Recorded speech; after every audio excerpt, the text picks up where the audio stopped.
અને એના ઉતારે જઈને માણસોએ કીધું કે અત્યારે તમને શહેનશાહી હિંદ અકબર બોલાવે છે. પગથી માથે માથેલી રહેમાન ગઈ કે અત્યારે કોઈ બોલાવે નહીં. બોલાવવાનું કારણ શું? અને અડધી રાતને ટાણે કીધું કે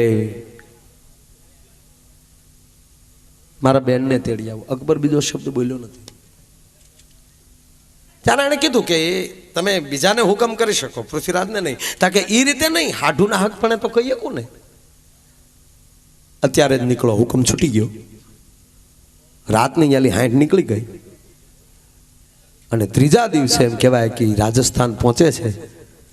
પૃથ્વીરાજ જ્યારે આવે ત્યારે મળતા મળતા હાજ થાય મેલે પોગતા. આજ 60 ઊભી ન રહી, ગામ નહીં વિચાર થઈ ગયો. પણ જેવી રાજભવનમાં આવીને 60 જ્યાં ઝૂકે છે, લેલાદેવે જોયું કે આ ચિત્ર કંઈક જુદું છે અને મેં મારી બેનનું અપમાન કર્યું એનું આ પરિણામ છે.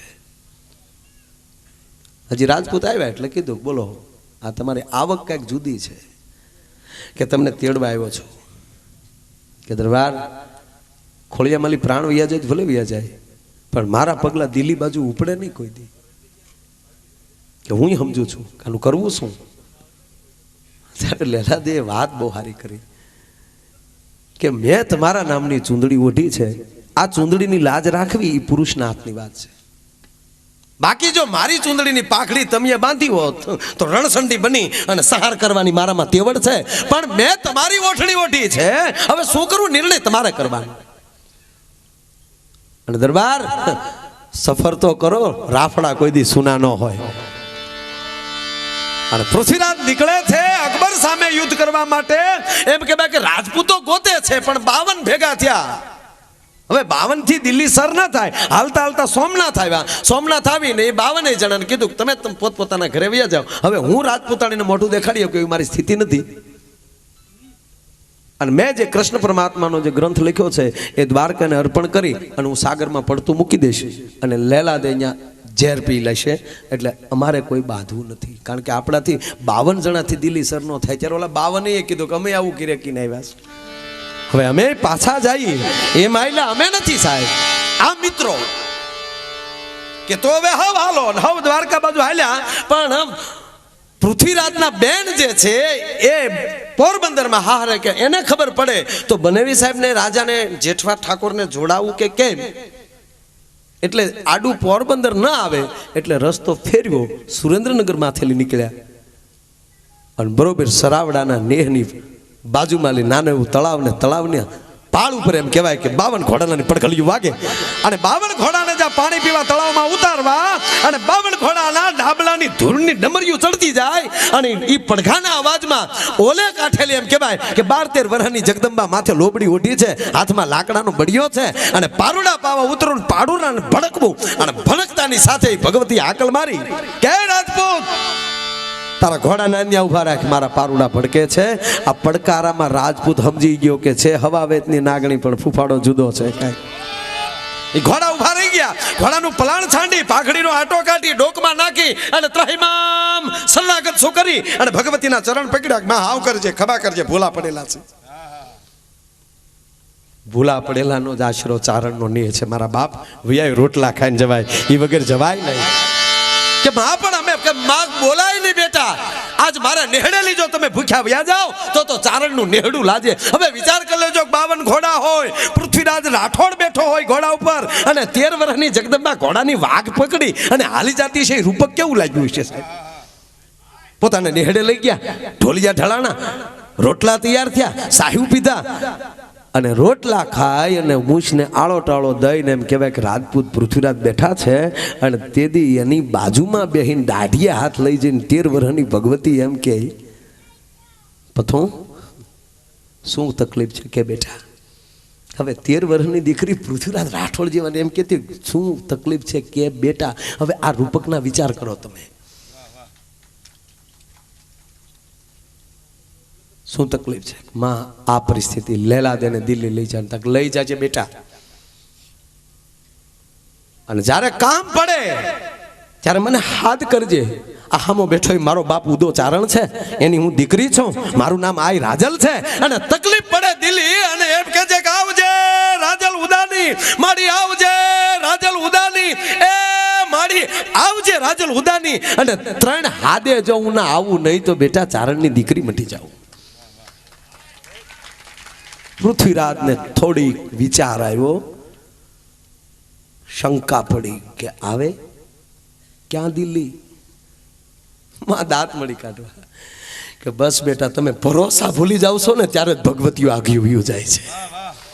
વિશ્વાસ ઉડી ગયો બેટા, વિશ્વાસ નથી. હા ભલે પથો નવલા નોરતા આવે ને તેથી 9 લાખ લોબડિયાળીઓ ગગન મંડળમાં એમ કહેવાય કે જેથી ગરબે રમવા માટે નીકળીએ તારે મારો એક પગ ખેબર ઘાટ ઉપર હોય અને બીજો હિમાલયના ખોપરા ઉપર પગ પીડ્યો હોય. સાંભળને, આમાં તારું દિલ્હી આવી જાય કે ના આવી જાય? કે માં આવી જાય.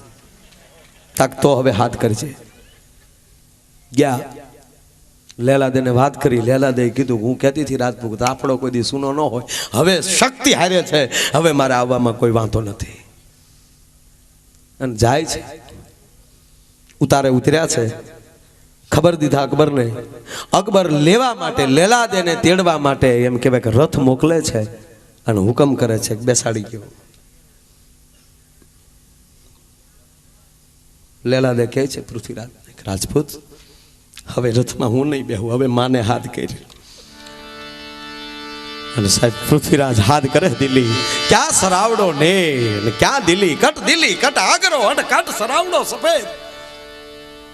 અને દિલ્હીના ઉતારે બેઠો બેઠો તેથી પૃથ્વીરાજ રાઠોડ હાથ કરે છે કે માડી આવજે રાજલ ઉદાની, માડી આવજે રાજલ ઉદાની, માડી આવજે રાજલ ઉદાની. મિત્રો 3 નહીં 100 હાથ પૂરા થયા, માં આવ્યા નહીં. પૃથ્વીરાજ નિમાણાથી બેહી ગયા. લેલાદે કહે છે કે નો આવ્યા માં? કે ના, 3 હાથનું કીધું તું, મેં 100 કર્યા. દરબાર, તમે જે હાથ કર્યા ને એ અહીંથી કર્યા છે, નાભીમાંથી નહીં. એકવાર અંદરથી પુકાર કર, હૃદયથી કર્યા. હાકલો તો ઢીંગલું સીતરાતણું ધૂણે. એકવાર નાભીમાં હાથ કરી લ્યો, નહીતર કટારી મારા હાથમાં છે. અને તમામ તાકાત ભેગી કરીને તેથી મા ઉપર જેટલી શ્રદ્ધા જે વિશ્વાસ હતી એ ભરોસા સાથે જેથી એમ કહેવાય પૃથ્વીરાજે હાથ કર્યો કે માડી આવજે રાજલ ઉદાની, માડી આવજે રાજલ ઉદાની. એ માડી આવજે રાજલ ઉદાની જ્યાં શબ્દ જે પૂરો ન થાય અને ભગવતીના એમ કહેવાય પગના ઝાંઝર મળ્યા ભાગવા, વિષ્યાને કાંબીને કડલાના કડાકા મળ્યા બોલવા. રાજપૂત ઉભો થઈ ગયા. માં આવી ગયા કે બેટા ન આવું? કે મેં પણ પેલા 100 હાથ કર્યા. બેટા હું સાંભળતી હતી પણ હું મારી ભેહ દોતી હતી. મેં મારી ભાભીને હાથ કર્યો કે ભાભી ભેહ દોવા આવો.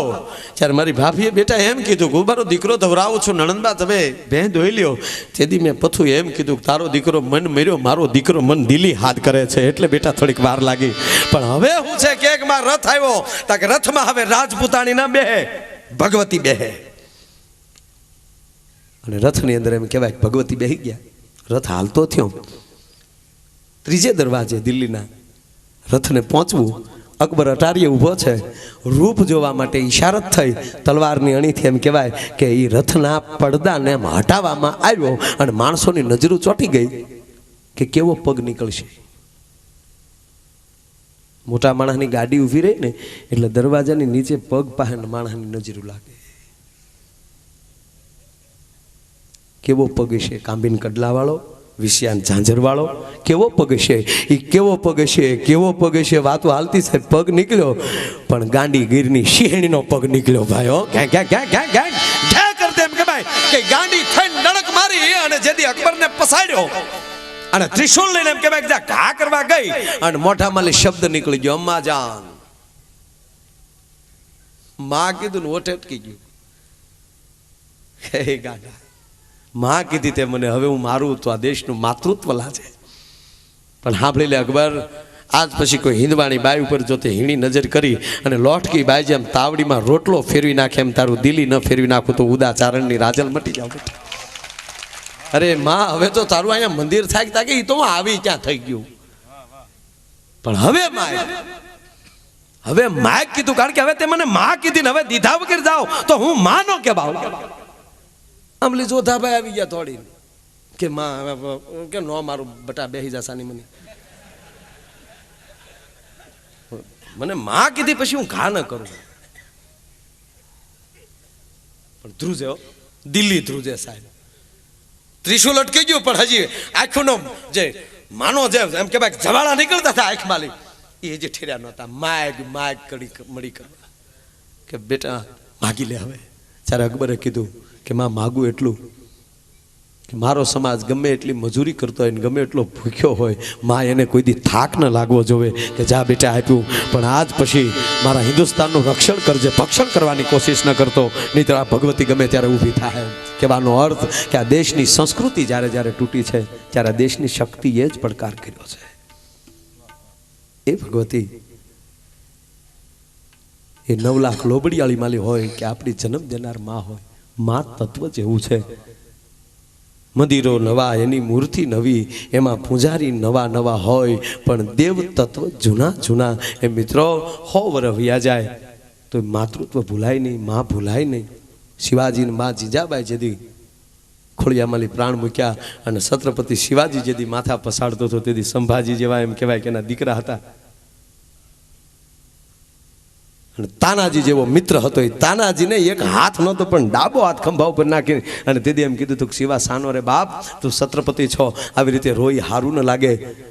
તેથી શિવાજી બોલ્યો છો કે મને છત્રપતિ શિવાજી ઘણા કહે, મહારાજ શિવાજી ઘણા કહે, પણ શિવલા હોઈ જાય કેનારી વહી ગઈ, એટલે આજ હું ન રહું તો શું કરું. કહેવાનો અર્થ મા તત્વ એવું છે. આજ એ ગંગા માને આપણે શ્રદ્ધાંજલિ દેવા માટે મળ્યા છે.